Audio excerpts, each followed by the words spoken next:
Free gang. What's up, y'all? This episode is brought to you by DistroKid. DistroKid is a service that musicians use to put music into online stores and streaming services. This includes iTunes, Spotify, Apple Music, TikTok, Amazon, Deezer, Tidal, and many more.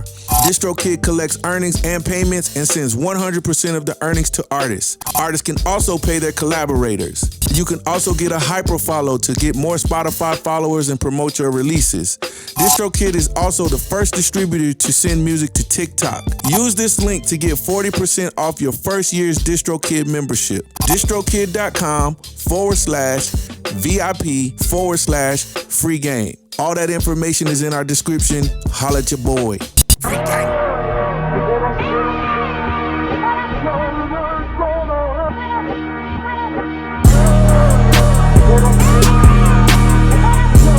Welcome back to the Free Game Producer Podcast. We got a very, very, very special guest in studio here at the Bandwidth Studios in Atlanta, Georgia. A very, very dope producer, vocal producer, songwriter. I mean, his credits are just pioneer. You know, people talk about legends and they use that word so loosely, but they don't really have the accolades to back it up. Right. But this gentleman has been producing for a very long time, all the way from Boyz II Men, SWV. Yes, sir. Ronald Isley, the great Aretha Franklin, my hometown hero, you know what I'm saying? Yep. All the way to your newer artists like K. Michelle, Jacquees. I heard you talk about the work you did with Lil Duval, that record with Tank and Lil Duval and Jacquees. Oh, yeah. Know, just extensive, multiple Grammy-award winner. That record was turned up, by the way. Multiple Grammy-award winner Troy Taylor is in the building. How you doing, sir? I'm good. Thank you for having me. Yes. It's a blessing. I'm super excited today. First off, sir, thank you for coming to the Free Game Producer Podcast. This is a crazy honor of ours. Facts. We have been fans of your work for a long time. Oh, wow. We are well versed on who you are and what you've done. This is going to be a great conversation. And I just like to thank you because I know you're very busy. We have a lot of friends that we work with together. And, I hear your name all the time on people's workloads and things like that. And it's just amazing to even get you here. So thank you very much for your time. Thank you. I like to just start with my first experience with you. Go ahead. This is when I kind of felt like I got on. Like I knew I had made it on as a producer. Okay. I got invited to a panel. It was just so, you know how these music panels be and stuff. But it was myself, Troy, and one other person. But I just remember the feeling I had being able to sit on a panel with him. And I was just like, dude, look at God. You know what I'm saying? Mm-hmm. And in that panel, I got so much game from you. Because, they were asking all kinds of questions and stuff. But the dopest part about it for me was just your humility and the way that you were just able to connect with people, even though you've done so many great things. It helped shape the way I try to approach things as well. With any type of success that I might have, I always think about the humility that I witnessed in that early panel that I was on. It was so crazy. So, That was nice. you don't realize, how you touch people's lives You really until, don't. way down the road. So let's get into this thing, Yeah, man. speaking of touching people's lives, we love to do like origin stories here because the hope is that somebody sitting at home that's trying to make it will hear something about your coming up story that can like ignite a spark in them and help them. So where you are from originally? I'm from New Haven, Connecticut originally. Nice. Nice. Born and raised. What were your influences growing up there musically? So I'm from just the church, growing up in the church, doing music. I was more of a churchy R&B kid, which means I would go to church and then come home, listen to the radio. Right. Kind of thing, rather than just be churchy. There's a lot of musicians that are churchy musicians. I wasn't that, but I did play in the church. But, Okay. What did you play? Keys. Okay. Yeah, but I wasn't the main musician. I was like this synthesized keyboard guy. Yeah. Okay. But yeah, that was my start in doing talent shows and being in groups and all that. So how did that lead to you end up being signed to Motown Records? Was it? Oh no, that's not that quick. Okay. No, it's not that simple. Break it down for us if you don't mind. There was a local rapper that I was producing. Okay. And so a couple of the songs that I did the hook on. Okay. And that was before it was like really popular do rap, hooks on rap songs. It wasn't. I didn't create it. What I'm saying is, but people were starting to do it, but it hadn't been blown up yet. Okay. But when the rapper had found someone to start shopping his music, and then when we started going to New York, in the meetings, the people would always ask, who's the person singing? Okay. And so I would say me, but I'm the producer. I'm not, so you guys are together? And I'm like, no, I'm the producer. And at that time, what's important for me to note is that the group that I was in at that time, it was really shaky. Okay. And the girl that I was with, it was really shaky. Okay. So I was really, really done. I was really done with being in New Haven and being home. I really wanted to get out. So when the opportunity came that they wanted to sign the rapper, but they wanted to sign me with the rapper, I kind of like jumped at the opportunity. Okay. But too anxious doing so, it was the worst deal ever.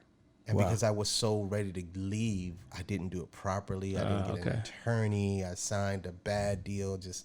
And I tell this story often because there are a lot of people who are so anxious to get started, to get going, that they don't really focus on, paying attention to the little details, and they make these huge mistakes. And I run into them all the time because, I'm signed to such and such. I've been signed for 2 years, you know what I'm saying? They got me in this deal and da-da-da. That's this cliche story with all this new, with young talent. Yeah. They've always either signed something horrible or they got, they're attached to something. Yeah. So I tell this story because I do understand what it's like to rush into something and it just totally... Well, so now, of course, being a teenager, you hear you need to get a real job. It's music. You need to get a real job. Woo. So my job that I chose was work at record stores. Smart. And not to interrupt, got back to it. What were you producing on back then? This is a producer podcast. What kind of equipment were you using back then? Yeah. So I had a Yamaha 8-track. And I was using the EPS 16 Plus and the sequential circuit drum machine, as well as an HR 16 Plus drum machine, as well as the DX7, I'm a Yamaha DX7, as well as the Juno 106. Classics. Yeah. Those are things that I would, accumulate over time, with birthday presents and Christmas gifts. And when my mom asked me what I want, I always made sure I got the opportunity to do that. So those were the things I was using at the time. And that was in my room. So I was the kid who, played the demos on my cassettes, and I'm doing all the background vocals, and everybody's like, "Oh, that's you too." Wow. And all in your room. Right, all in my room. Nice. So that's what I had, and most of the time, I would always have a house full of people, like a room full of people. My mom, that's still to this day, nothing has changed. Right, we're gonna get into that too. I definitely, for sure. Okay, so you're working in record stores. Mm-hmm. So I work in the record stores, and it allowed me to have access to, of course, the music. Yeah. And also, one of my favorite things to do is read credits. That's like the most interesting thing to do. And so I had a few people in mind that a little bucket list, if you will, if I ever meet these people, kind of thing. So when I signed this horrible record deal independently, they asked me who did I want to get to mix the single. And so I said Timmy Regesford. He was one of the people I wanted to meet. So I didn't know him, and I didn't know if they knew him. Yeah. So it was like a roll the dice kind of thing. Right. And so they was like, yeah, get Timmy on the phone. I was like, whoa. Yo, about Timmy Regesford. Now, Timmy was an executive at Motown. Nice. And he was an A&R, and also he did a lot of mixing for other people. You know what I mean? Okay. So upon that, knowing that I'm about to meet the Timmy Regesford, he was credited for signing Today, the group Today. Yeah. Oh, yeah. Big group. Bub them. Yeah, Big Bub and them. And, he had a lot of accolades and things that he's done, and he was his boss at the time was Gerald Busby. So upon getting ready to meet him, there was a certain few things that I did that I didn't think would actually come into fruition, but I just was creative. Okay, so let me explain. I figured if I meet Timmy, I'm going to pick 3 songs to play him. Not the songs though, just the tracks. And I'm hoping that he will like the tracks and then ask me if I have songs to them. And then I will say yes. And then he will say, let me hear them. And I will say I don't have them with me, but I can come back. Yeah. Yo. Free game. So and it went just like that, right? It was all in my head.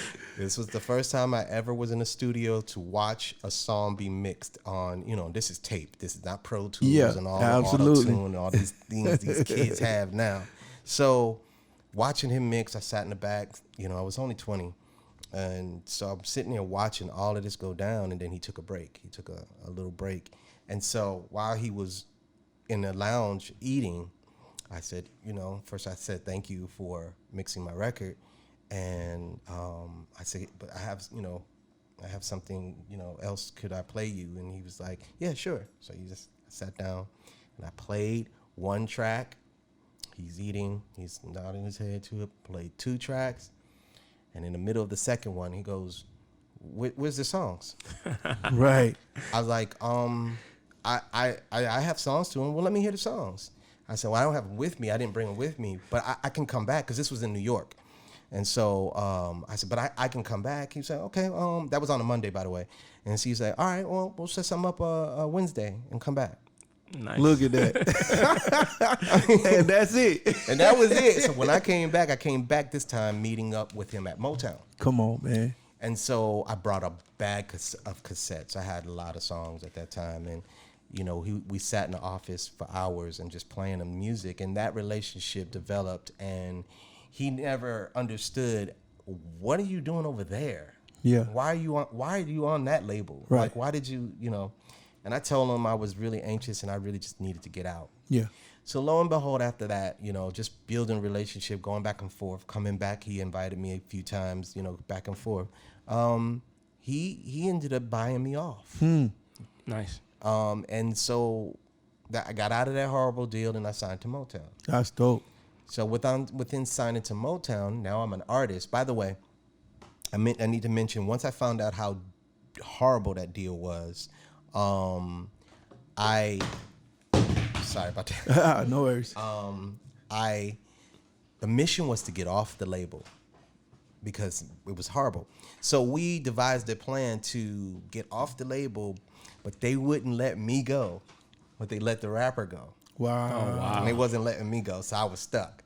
So upon getting bought out, when he bought me out, I was by myself. So upon doing that, there was different artists on the label. And because I had a lot of songs, Timmy introduced me to Gerald Busby one meeting, and they sit down. Gerald had this pad, and Timmy just playing all this, songs for Gerald, and Gerald is writing down the songs that he likes. And while he's playing the songs, he's recording a cassette for Gerald to leave with, because Gerald lived in L.A. So upon doing this, Gerald picked 4 songs for this artist, 4 songs for this artist. And because I did a lot of harmonies, I was known for a lot of harmonies. I did a lot of arrangements and stuff like that. My songs always sounded like groups. Wow. So there was 2 groups on Motown at that time that Gerald was like, these would be awesome for. One group was Today, and then there was this kid group that they have sitting for a year that, they didn't do anything with, the whole time they were young. And so he put 4 songs over here, he put 4 songs over here, and it was like, okay, now it's time to meet. But a couple of weeks later, they set the weekends apart. The first weekend would be this group, and then the second weekend would be this group recording these 4 songs. Mm-hmm. So by this time, I'm 22. So just to give you a timeline. And so they told me that one of the groups was in town, and I was gonna meet them. So when I came in, I went into the office, went into the lounge, not the lounge, the conference room, and these kids from the ages of 15 to 17, one was 15, one was 16, and two were 17. Mm-hmm. And so I come into the room, and let me back up. When Timmy was making the cassette for Gerald, he played one particular song that was going to be from my album. And remember, he was making a cassette, so when he played that song, I had to wait till he finished playing it to say, it's my song. Can't skip to the next one. That song's for me. Oh, okay, no problem. So Timmy rewound the tape so that he can continue making the cassette, but he played another song and recorded over that song. Oh, so wow. that he picked another song and recorded over that.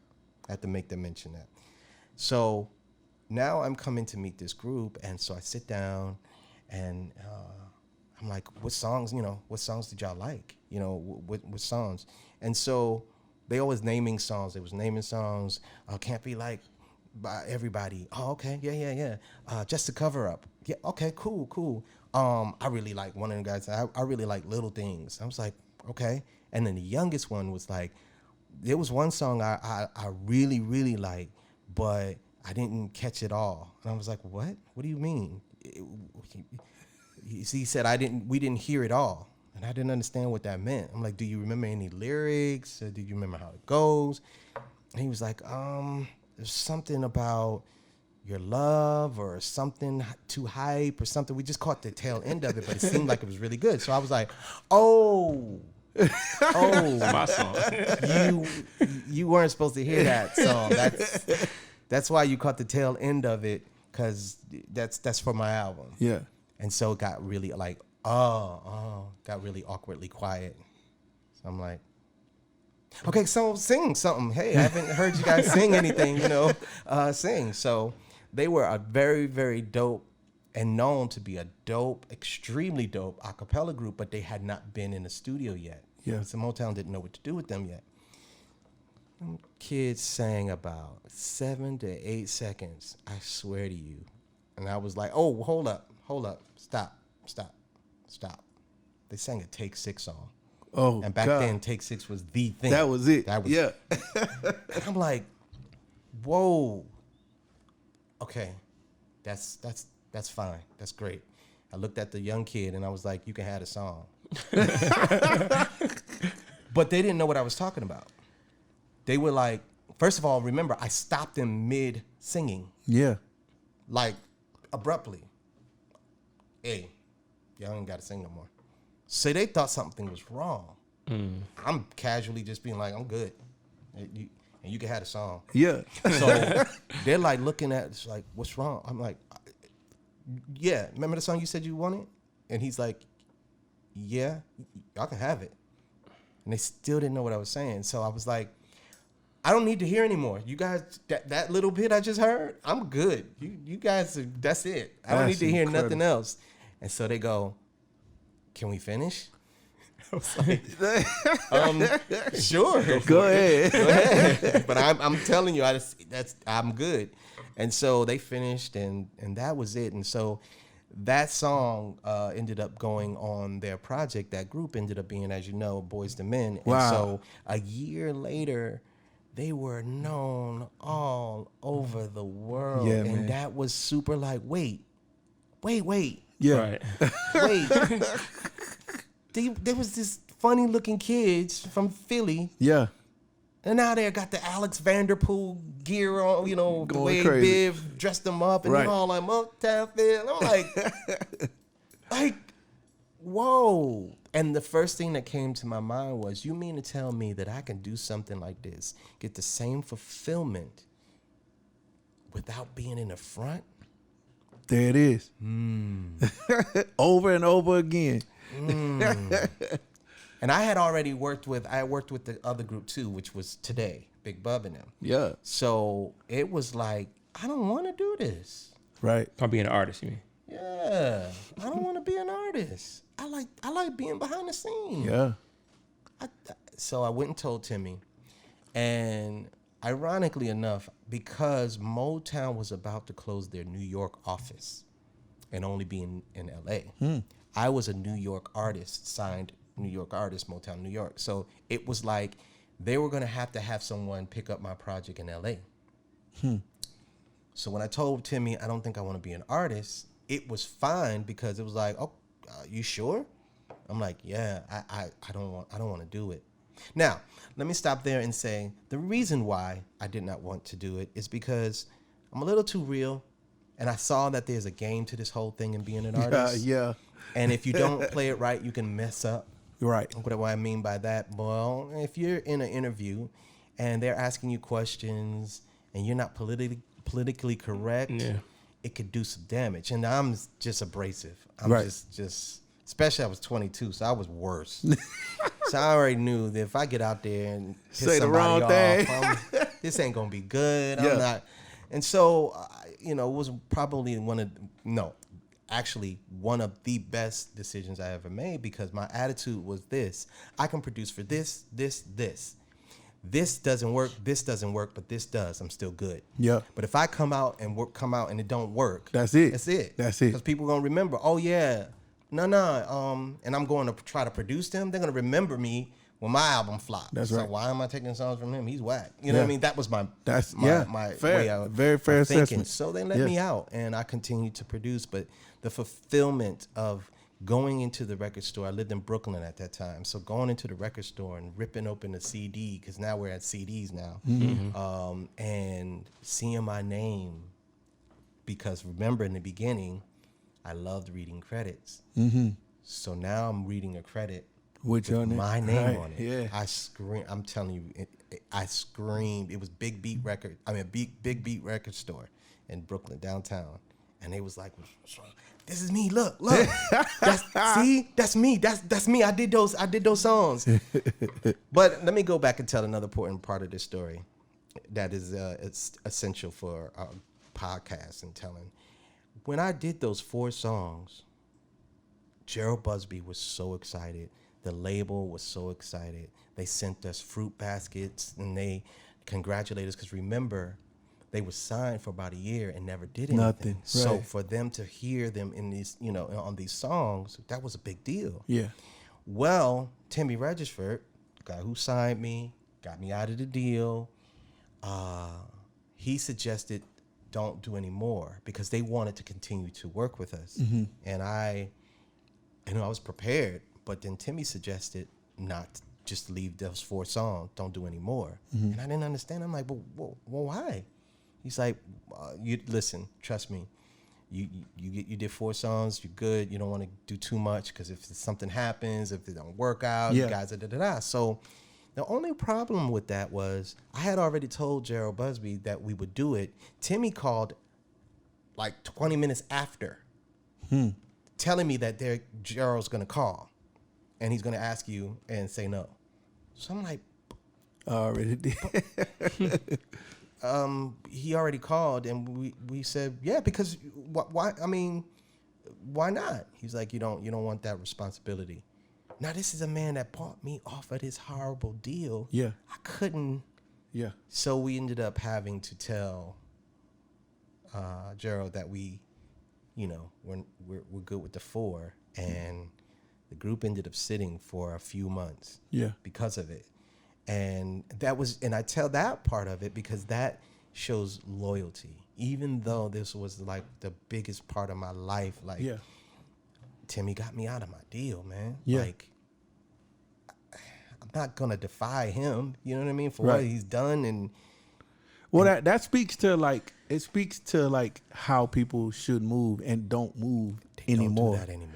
Yeah, like so many times, someone's been instrumental in making something happen for you, even if it's just like a major cosign or just I vouch for that. And then you see people totally forget that. They don't forget. You're right. Don't forget. You're being nice. They don't forget. Yeah. People feel like if it's an opportunity they take it. Yeah. And you're wrong for telling them not to. Yeah. Because they've missed the point of the Yeah. opportunity. Like, Right. you know, relationships makes the money. Yeah. You jumping over the relationships to make the money runs out. You Money need runs out. relationships to keep Yes. it going. And so they don't understand that part. But I knew that stuff. I knew that part earlier on because it just didn't feel right. Yeah.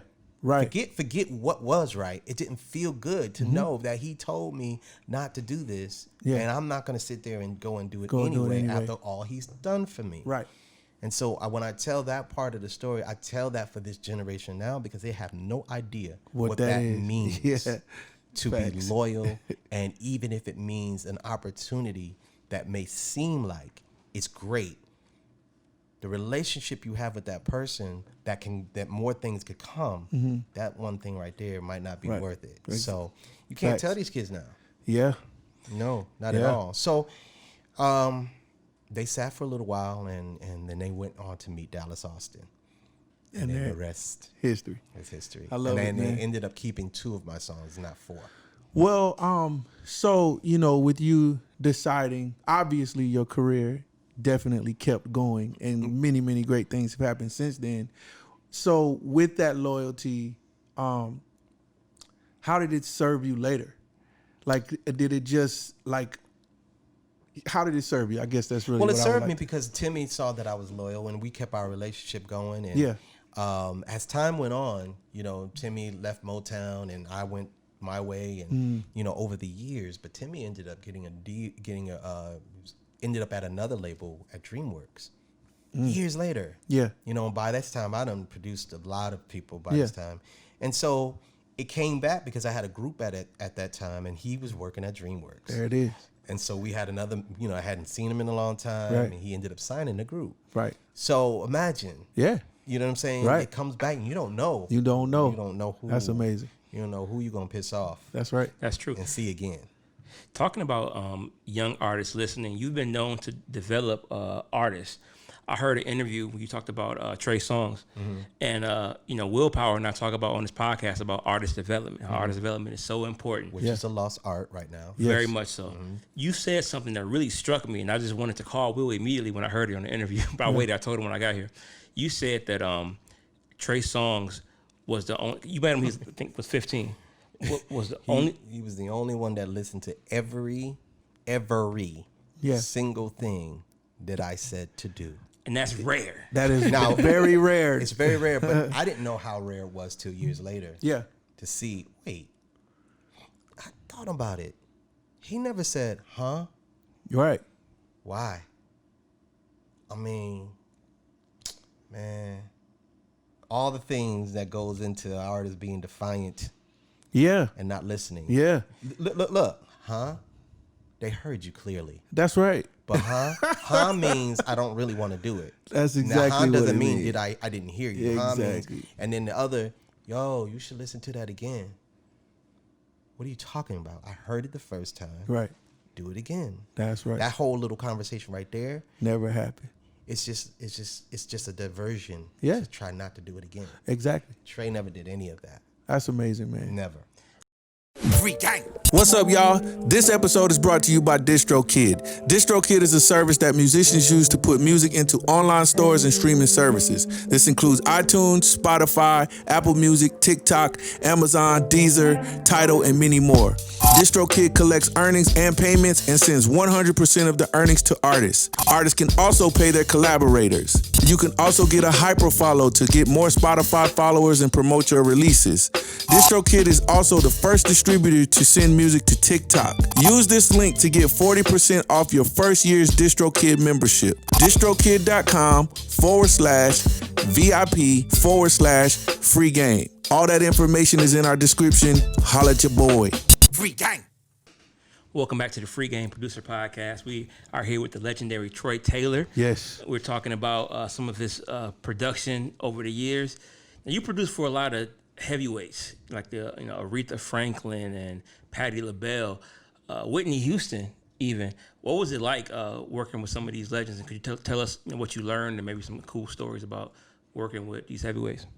By the way, none of these people I ever dreamed working with. You know, sometimes some people are just so so it's incredible that you don't dare even think about working with them. How dare you think about working with Aretha Franklin? Right. You know what I'm saying? That's Aretha. You know, Right. She is the vocal voice. Nah. But when the opportunity came, as unbelievable as it was, I was prepared for it. Yeah. Because I grew up listening to Aretha Franklin. So it's like I know what I got to do. I know what to do. Upon working with her, man, you talk about sharp. You talk about on point. This chick plays the piano and writes songs. Yeah. And she is the vocal voice of ever. You got to be on point. One thing I learned, though, about her is that she prepares, the old school way. She prepares so she knows what she's going to do with the song before you get there. Wow. And so there is no lyric sheet. She gave me tracks, singing down, no punch-ins. Really? Singing down 6 or 7 tracks, and then she'll get out the booth and so, okay, see what you can do with that. What? Like, what? Incredible. So that's what I learned about her, because remember, I was very, very hard. I was a very hard producer on people, and only because I wanted excellence, not perfection. Excellence is a difference. There is a difference. Excellence, Yes. not perfection, because there's no such thing as being perfect. Right. Nobody in the world is. And if you are perfect, think you are, you're going to lose a lot of people, because no one knows what it feels like to be perfect. So if you're sitting up here thinking you're perfect, you lose. There's no connection. That's right. And it's just be like, I can't do that. I can't. So you make people push away. But if you are excellent, people want to strive for excellence, because that is a tangible thing. Yeah. So with Aretha, I just noticed that, if you let her do her thing first, that was the key. Let her do her ideas first. Then she'll ask you what you need. And if you produce her anywhere near trying to do, can I get that again? Or in the middle of her phrasing and do that. Woo. Yeah. She'll be like, I wasn't finished. Woo. Let me get my full ideas out, please. Thank you. Now, Wow. I don't have that experience, because when I was doing this one song, I had a co-producer, Gordon Chambers, who was with me. And he had co-wrote the song, and he was trying to get something that as a fan, he was trying to get her to do something that he wanted her to do in this particular song. And what he wanted her to do was based off of stuff that he grew up listening to. Mm-hmm. Well, that wasn't what she was feeling. Right. And so when she cut him, I was like, I'm glad it's you, not me. I was like, stop. Just let her do what she do. No, but it'd be great if she just... So I learned, because I watched M. Not that I was going to do that anyway, but nah, man, she was so on point. And then at this particular time, this particular song I'm talking about, is called "The Only Thing Missing," and we recorded it at her house, because they just set up a booth in her dining room, and we recorded it right there. And so when she finished, the engineer had to do something, and so I just went walking around the house, just looking, being nosy. Just walking, and I looked over to the piano, and she had the lyrics, on the piano, and she had the lyrics of the song, and she had notation marks on certain parts of the lyric. And so I looked, and I'm like, whoa, she knew exactly what she was. I've never seen it. Like, she knew exactly where she was going to go up, where she was going to go down, and everything. So she was well prepared. Wow. And it's like, wow, okay. I get it. That's These crazy. kids are not doing nothing. Line by line, Right. word by word, breath by breath. Freestyling. Yeah. Freestyle. I'm like, that's why she's the queen. Yeah. It's one of my greatest memories of her. Well, so that brings me to just kind of talk about what's going on now, because vocal performances have certainly changed. People are not singing as full anymore. People are not trying to, do really dope runs or even have chord progressions in their records for the most part. What does that say to a producer like yourself? And what does that say as far as like where you think the music industry is going? Is this a lost art? Are we like, is that era gone where we used to have like real singers and real power and, we waited for these great moments in records? What's up with that? Let me point out something and watch you go, wow. We grew up in an era where we went to church and we listened to church singers and we mimicked what they did in church because a lot of the runs and everything started in church. Yes. And it brought it out. Aretha Franklin, she was queen runs. Yeah. And she brought that out of the church into R&B music. These kids don't go to church now. They don't go to church, man. Come on. They don't go to church. They got a choice. Point and they don't blank. go. And they don't sing in the choir. That's so crazy. The church, the church as a whole is different now. It's praise and worship. It's not that like straight up church anymore. And everybody's wanting to make sure they accommodate everyone's spiritual beliefs and don't want to, so all of that gut bucket spirituality that I grew up on, it doesn't really exist anymore. And so they don't have a reference of what to sing like. Right. And there aren't anyone doing runs unless you listen to gospel music. That's right. And if you don't listen to gospel music, who are you mimicking? Right. I grew up mimicking Stevie Wonder. Yeah. And Charlie Wilson and Aretha Franklin for runs, specifically for runs. And that's on the R&B side. Then you got Vanessa Bell Armstrong, you got Commission, you got the Winans, you got the Clark sisters. These are the people I listen to for the runs and the harmonies. Yeah. They don't have any references. That's a reference. So there's no flavor.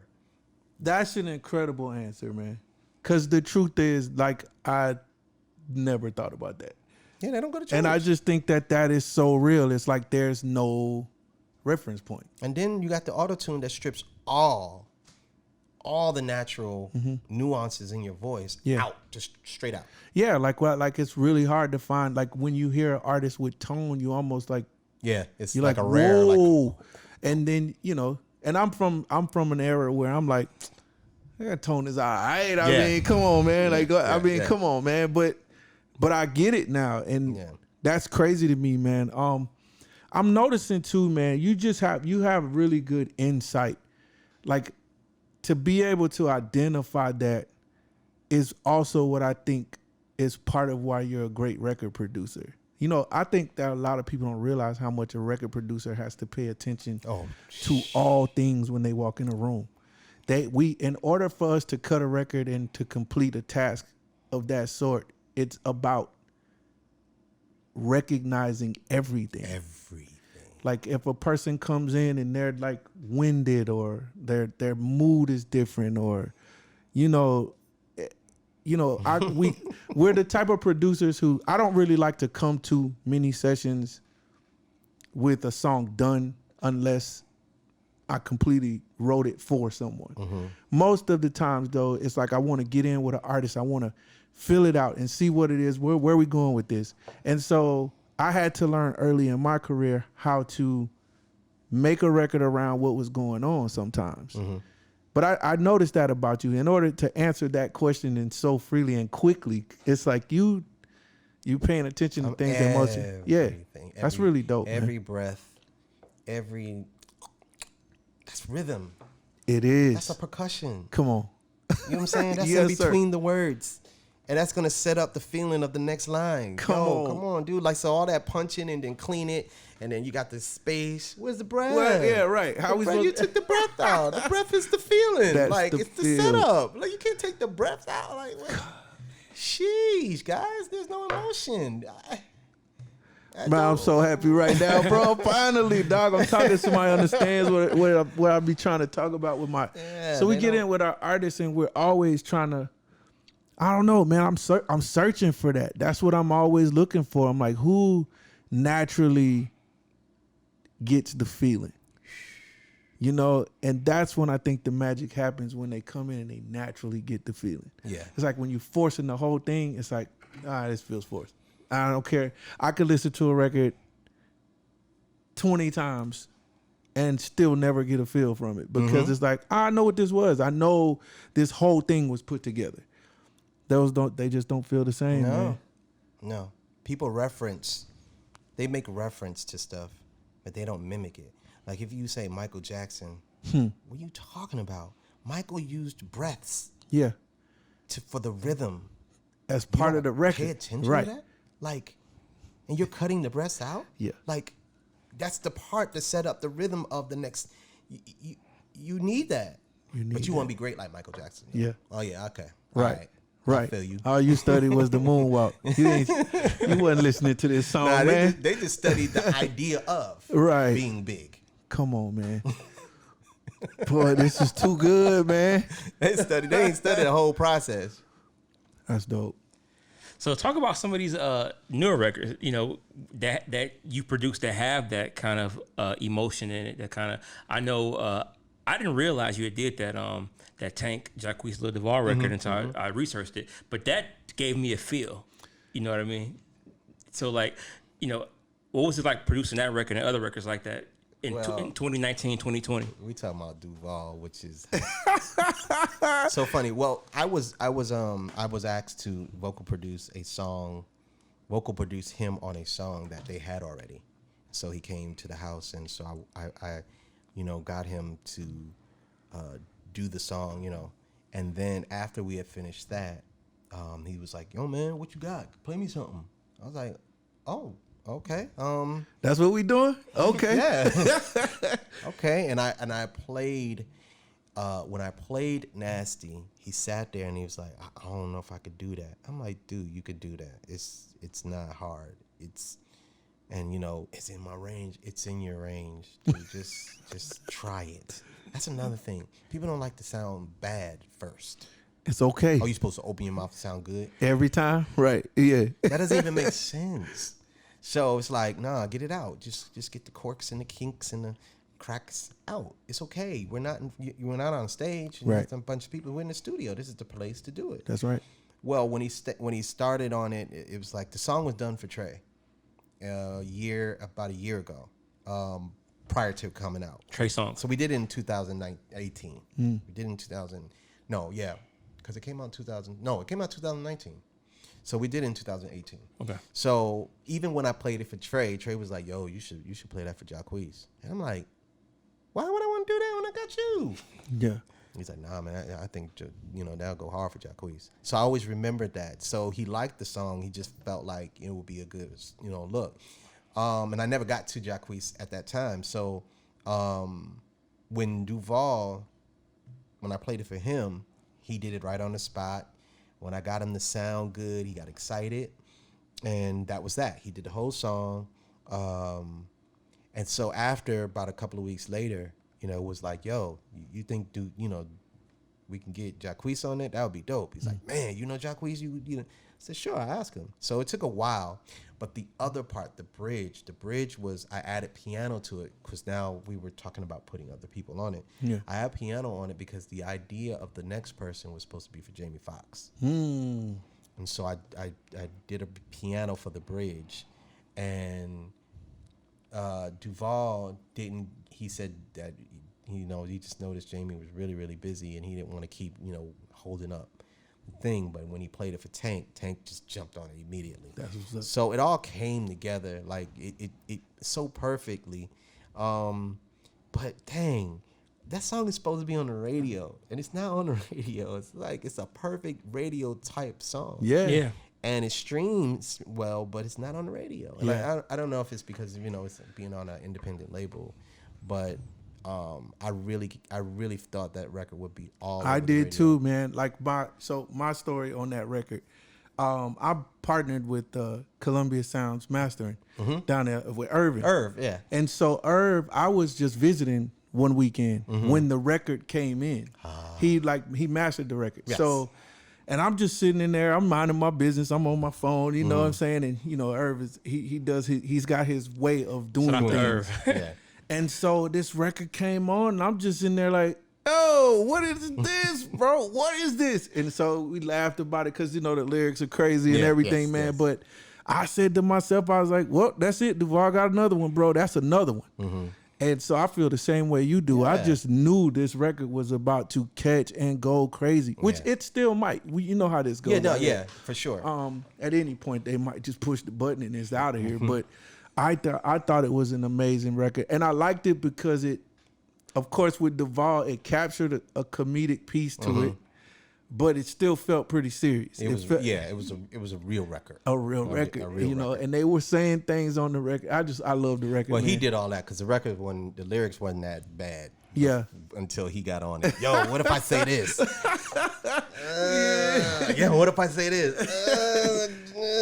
I don't know. Yo, it would be funny if I say this. I'm like, oh God.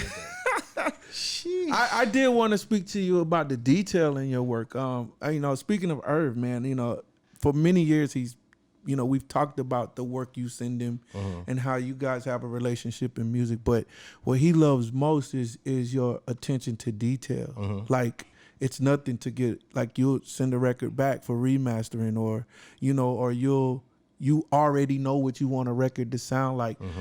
Of course, I know that comes from experience, but is there a Troy Taylor feel that you look for in your music? Like, you know, like, I like my music warm. I like to have a little punchy vibe to it. You know, are there certain things that you might not want to share that with us, but you know what I'm saying? Is there like a thing that you listen to? By the way, guys, there is nothing.